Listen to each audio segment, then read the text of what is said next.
Assalamualaikum warahmatullahi wabarakatuh dan selamat siang.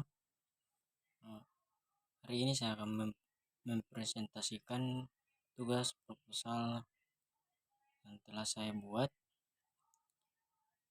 Judulnya itu yaitu upaya peningkatan minat belajar siswa dengan menggunakan model pembelajaran makeup untuk materi klasifikasi tumbuhan kelas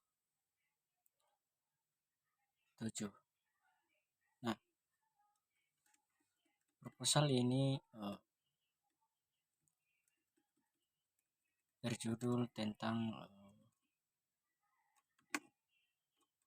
upaya peningkatan minat belajar. Nah,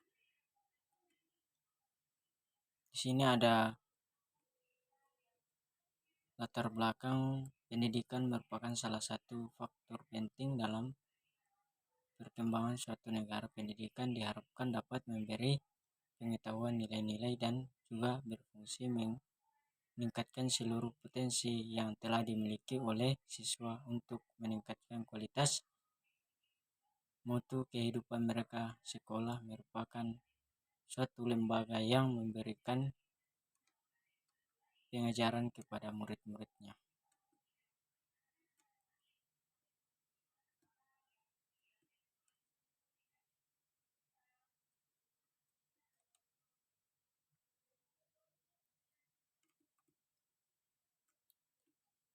Kemudian di sini ada rumusan masalah.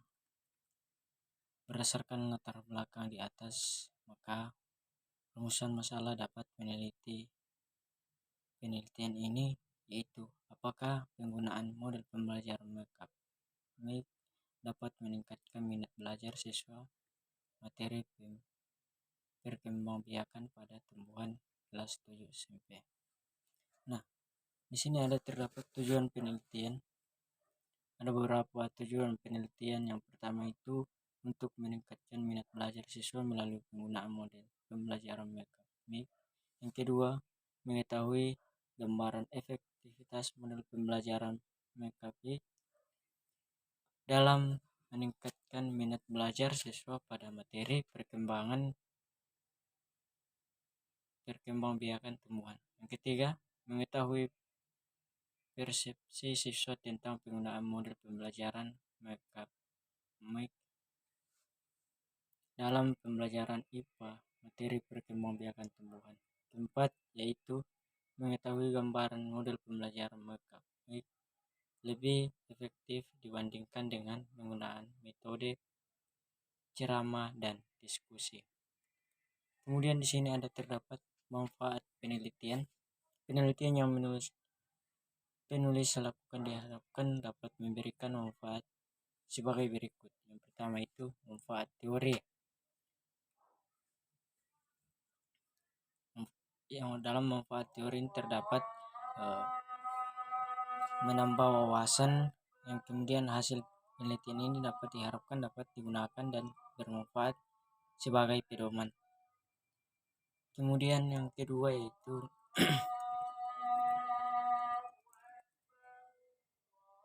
manfaat praktis. Nah, dalam manfaat praktis ini terdapat beberapa bagiannya, yaitu yang pertama bagi siswa, yang kedua bagi guru, yang ketiga bagi sekolah.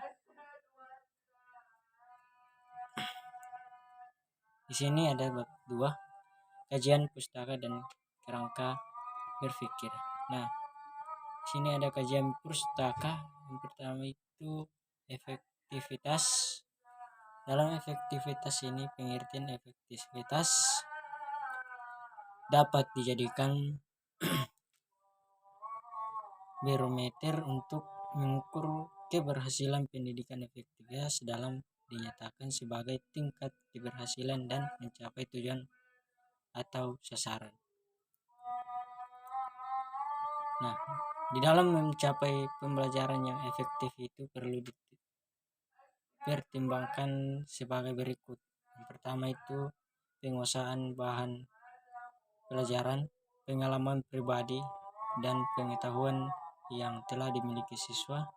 Yang ketiga, variasi metode. Yang keempat, seorang guru harus selalu menambah ilmunya agar dapat meningkatkan kemampuan mengajar. Oke, 5 itu guru harus selalu memberikan pengetahuan yang aktual sehingga akan menimbulkan rangsangan yang efektif bagi belajar siswa.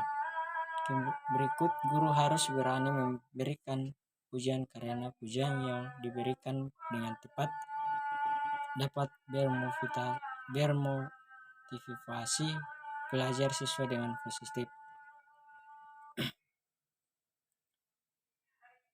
Kemudian berikut, guru harus mampu menimbulkan semangat belajar secara individual.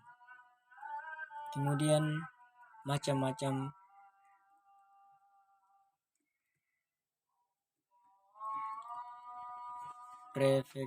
efektivitas. Nah, di dalam efektif ini keefektifan individu yaitu menekankan pelaksanaan tugas dan tanggung jawab individu, pekerja atau anggota organisasi dari suatu organisasi. Berikut keefektifan kelompok yaitu jumlah sebagai dari keseluruhan anggota kelompok.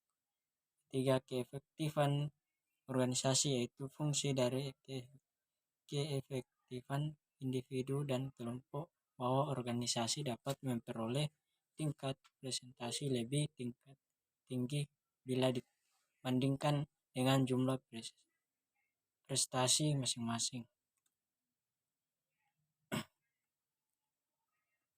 Yang berikut yaitu model pembelajaran akademik.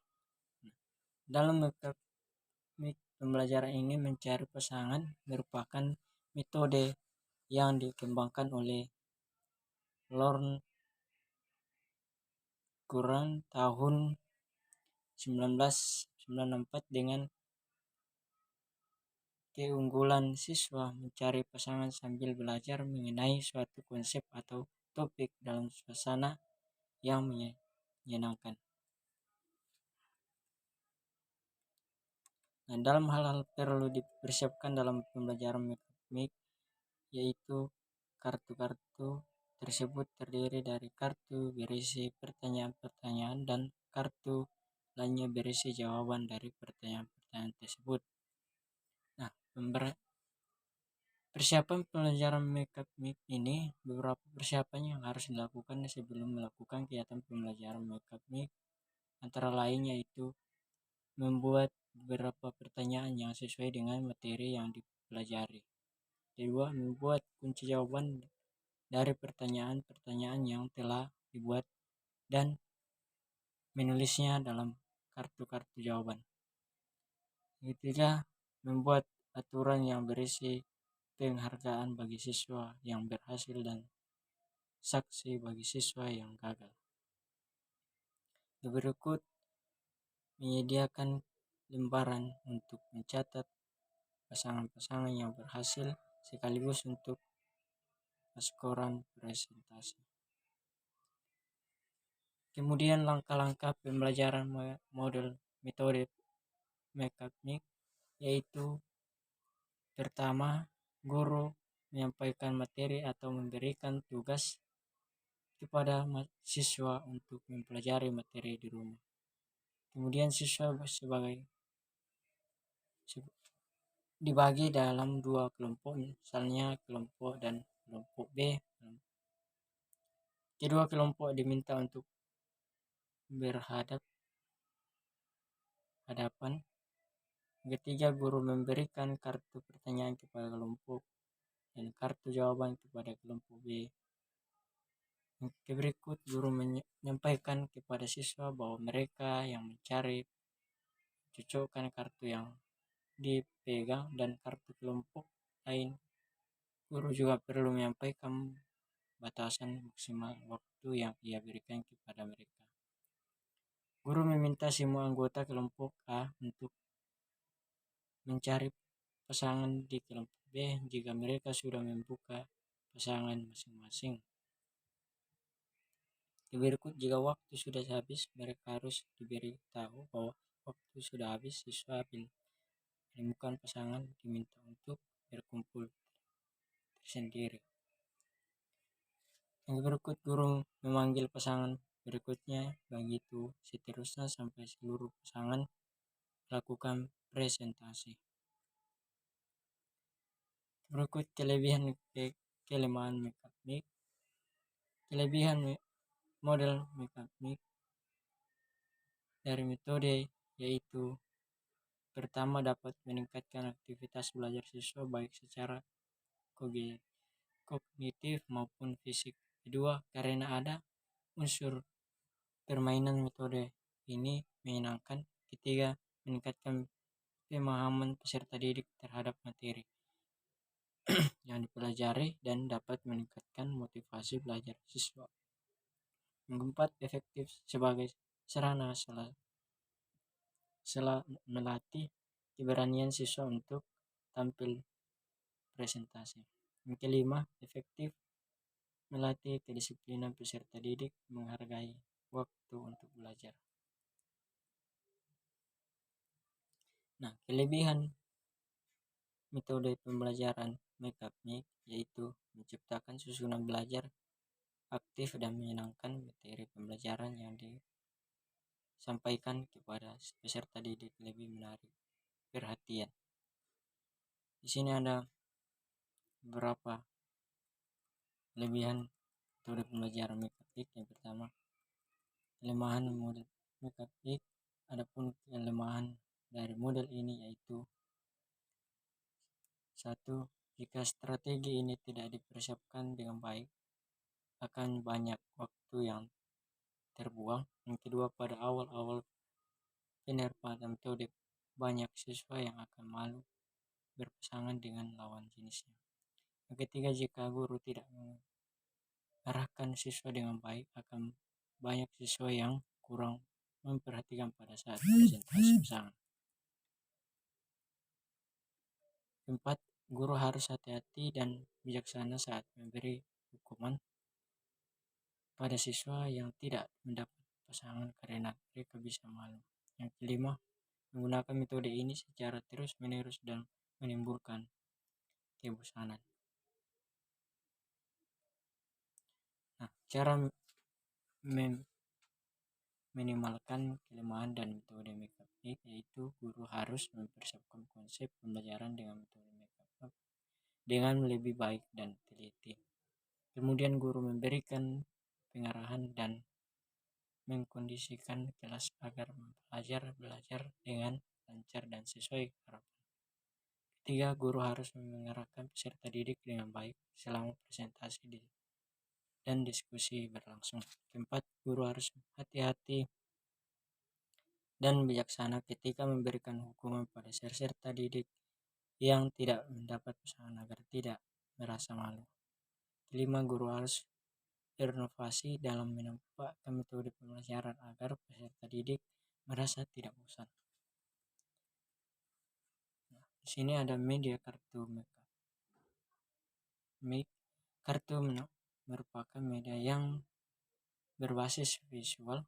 Media visual dapat melancarkan pemahaman, misalnya melalui elaborasi, struktur, dan organisasi.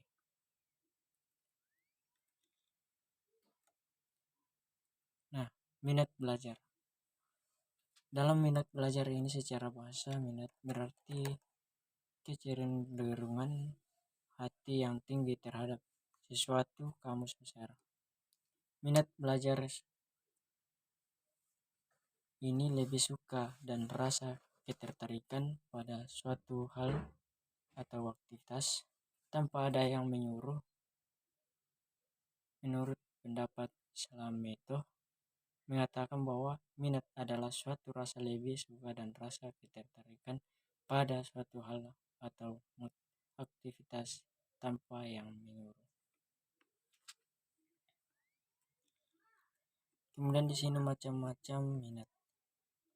Nah, di sini ada beberapa macam-macam minat. Yang pertama, minat yang diekspresikan. Yang kedua, minat yang diwujudkan. Yang ketiga, minat yang diinventariskan.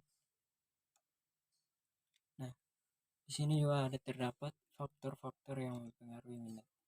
Ada beberapa faktor yang mempengaruhi minat belajar siswa, yaitu hakikat atau merupakan dari pengalaman minat berkembang sebagai hasil daripada suatu kegiatan dan akan menjadi sebab dan dipakai bagi dalam kegiatan yang sama faktor tersebut.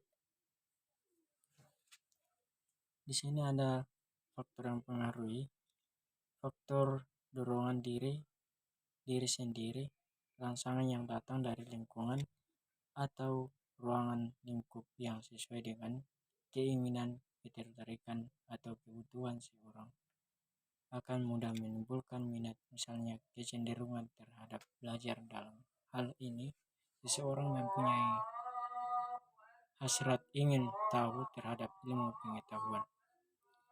Yang kedua itu faktor perhatian. Faktor perhatian ini yang dilakukan seseorang dalam hubungan dengan pemilihan rangsangan yang datang dari lingkungan. Jika seseorang sedang berjalan di jalan besar, ia ada sadar akan adanya lalu lintas di sekelilingnya. Nah, kendaraan dan seorang yang lewat, perhatian pemusatan atau konsentrasi dari seluruh aktivitas yang ditujukan kepada seorang objek atau kepada sekumpulan objek-objek. Yang ketiga itu faktor motivasi sosial. Yang keempat, faktor emosional. Yang kemudian fungsi minat dalam belajar. Ada beberapa fungsi dalam minat belajar. Yang pertama, minat memudahkan terciptanya konsentrasi. Yang kedua, minat mencegah gangguan perhatian di luar. Yang keempat, minat memperkuat melekatnya bahan pelajaran dalam ingatan daya. Mengingat bahan pembelajaran hanya mungkin terlaksana kalau seseorang berminat terhadap pelajarannya. Kemudian, minat memperkecil kebosanan belajar dalam diri sendiri. Kemudian, pembentukan minat belajar. Nah, dalam pembentukan minat belajar ini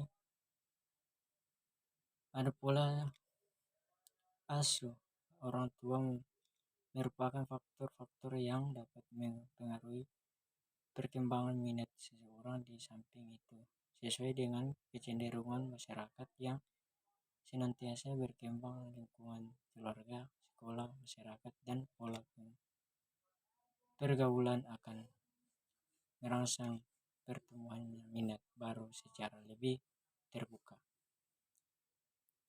Kemudian penelitian yang relevan.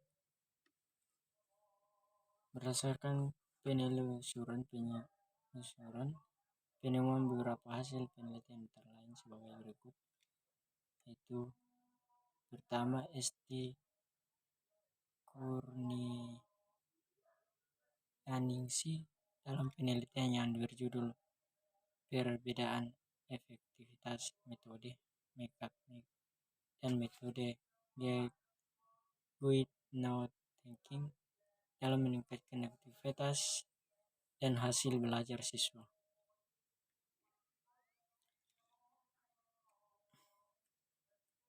Kemudian di sini ada kerangka berpikir.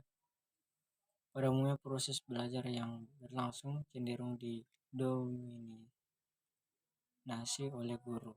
Siswa hanya positif mendengarkan penjelasan dari guru. Hal tersebut akan menimbulkan kebosanan pada siswa karena tidak diberikan langsung dalam pembelajaran. Diperlukan kreativitas guru dalam mengelola pembelajaran tersebut di dalam penggunaan metode pembelajaran.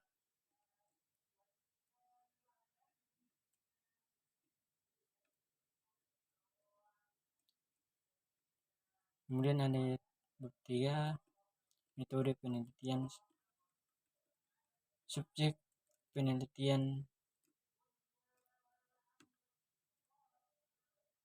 pihak yang terlibat dalam penelitian ini adalah siswa-siswi kelas 7 SMP yang di dalam ruangan tersebut. Lokasi dan waktu penelitian itu di sekolah SMP